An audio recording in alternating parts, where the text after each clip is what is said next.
now on 5 on Your Side at 10. Still mild this weekend, but a bit cooler than Thursday. We're tracking the changes in the rain chances for Saturday night and Sunday. A beer battle brewing. Tonight, thousands of workers telling Anheuser-Busch, this contract is not for us. Our top story, chat with the chief after 1 year on the job. What are you doing about it? What are we doing about it? Well, overall crime's down. From crime, crashes, and a shortage of officers, tonight we put St. Louis's top cop in the hot seat. It's been nearly 13 months since Chief Robert Tracy took over the St. Louis Metropolitan Police Department. Good evening, I'm Mike Bush. And I'm Kelly Jackson. He was the first chief appointed outside the department ranks. During his first year, the mayor's office says homicides hit a 10-year low and violent crime saw its biggest year-to-year decline in more than 90 years. However, the city still experienced a summer of mayhem, of teen violence, a rash of car break-ins and thefts, and other controversies within the department, including several crashes involving police cruisers. When Tracy took over, he pledged to be accessible and transparent. We've tried to hold him to his word. Tonight, for the first time in months, he's sitting down one-on-one with our Christine Byers to answer tough questions. So I want to start off with the manpower issue. The department reported there were 890 commissioned officers, and I think you had said publicly yesterday there were 940. Right. So which is it? That number is dynamic, it moves, and I count in my numbers police trainees because I've been doing that every year because they get lost if we don't count them. So they are part of the department. So we're probably around 920 right now. And where should we be? Where should we be? At 1224, that's our budgeted strength. We've slowed down the net loss 2023 compared to 2022 and 2021.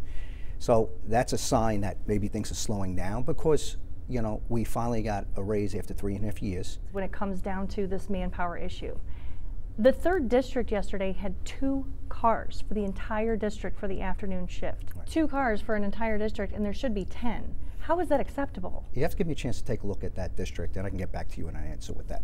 But we do have discretionary resources that we do bring in to make sure we're answering those calls to service. There's officer safety issues. One of the biggest incidents that has happened in recent weeks affecting this department was, of course, the bar PM incident. One of many questions from the public has been, why weren't the officers given sobriety tests? Right. These officers, if this accident happened down the street and didn't happen at an LGBTQIA+ bar, which drew some attention because there was an arrest afterwards, no one will be calling for a toxicology test or a drug test or an alcohol test on our officers. Really? No, I don't think so. Have they? If a car ran, a police car on duty, ran into the front of a business or a building, any building of any kind like it did, I think people would want to know if the officers were. We've had other accidents here throughout the year that since I've been here, and prior to me being here, and nobody's called for that. But the policy that I have in place was followed. So why not make it a policy to give officers sobriety tests that are involved in accidents? Well, we have to take a look at the whole city because everybody's driving vehicles throughout the city. So I have to look at city policy. We just ended January. 20 homicides compared to 11 last year. Yes. What are you doing about it? What are we doing about it? Well, overall crime's down. It doesn't take away from the progress that we've made in 2023. As you can see, we had some of the lowest numbers in a decade. Chief Tracy also says he supports the idea of bringing retired officers back to work, desk jobs, so current officers can fill more patrol duties. You can watch our full interview by looking for this story in the As Seen on TV section on KSDK.com. And Christine pressed the chief about the police cruiser crash at Bar PM, as you heard. And today we learned the city will not condemn the South City building. This comes just days after the city sent a letter to the owner threatening to do so if repairs were not made by February 19th. The building commissioner met with the building's owner today and apologized for any confusion.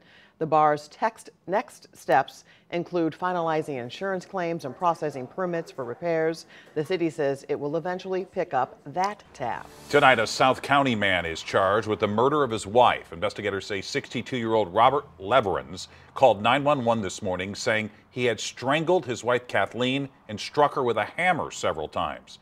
It happened at the couple's Lee May home on Lee Shore Drive. Robert Leverins is being held on a $1 million cash-only bond.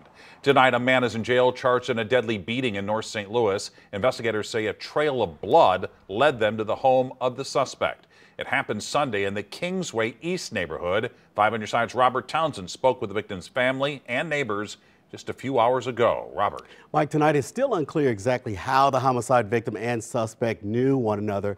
I can tell you the sudden and brutal death of Micah Coster has rocked his family. Micah was kind-hearted.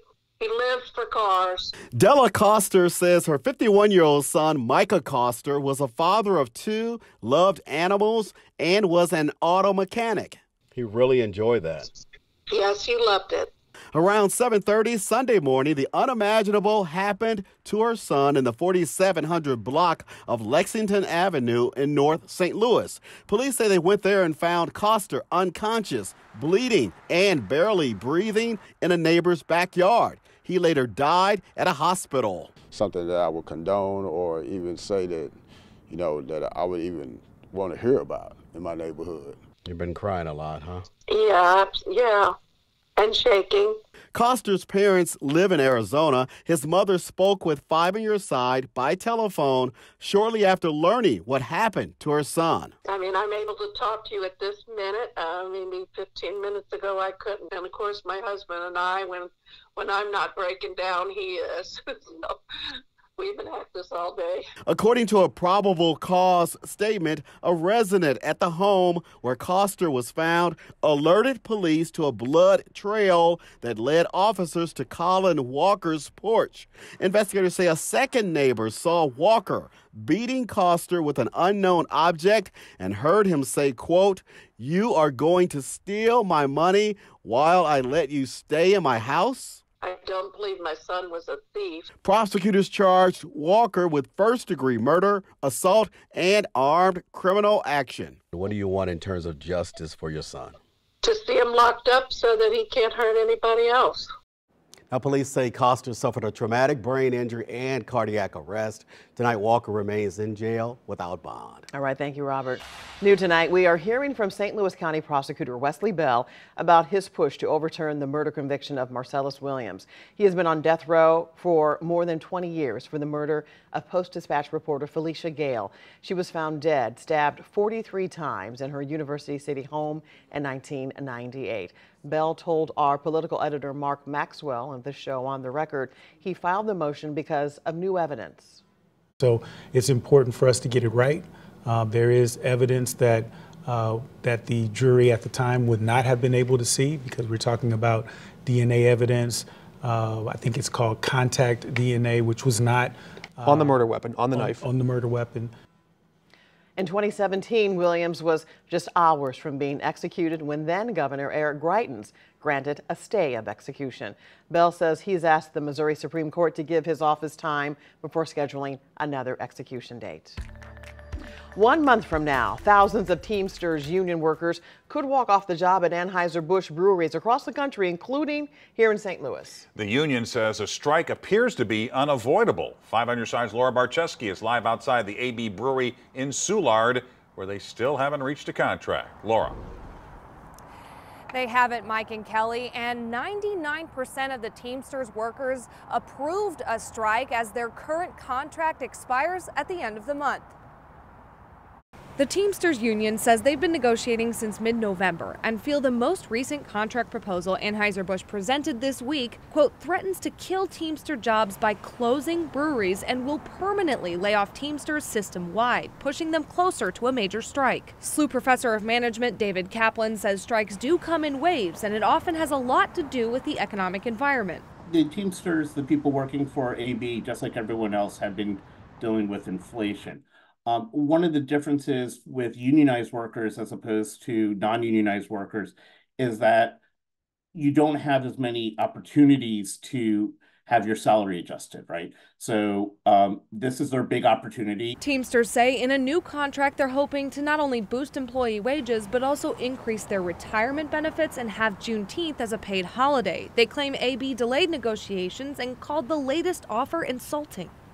An Anheuser-Busch spokesperson said in a statement the Teamsters posts are false. We have not made a decision regarding our breweries and beer production will continue uninterrupted. And we invite union leadership to return to the bargaining table to reach an agreement that continues to recognize and reward our brewery employees. Kaplan says strikes are hard on employees, their families, and local businesses. Strikes are not a first choice option for unions, right? Negotiation is a first choice option.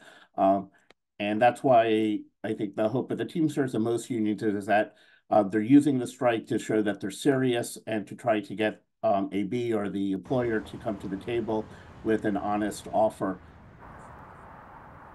Teamsters says if they don't reach a contract by the end of the day on February 29th, they could have as many as 5,000 workers across the country walk out of the job, starting a strike on March 1st. Reporting live in Soulard, Laura Barcheski, 5 on your side. Black History Month kicked off today, and this morning leaders raised the red, green, and black flag outside City Hall. Organizers say St. Louis is the first city to raise this flag in honor of Black history. Hope you'll join us February 22nd at the Missouri History Museum for Black History Shaping St. Louis. Brent Solomon and I will moderate the conversation. The event is free. No registration is required. And you can read more about Black history in the St. Louis area on ksdk.com. For a link to those stories, just text the word history to 314-425-5355.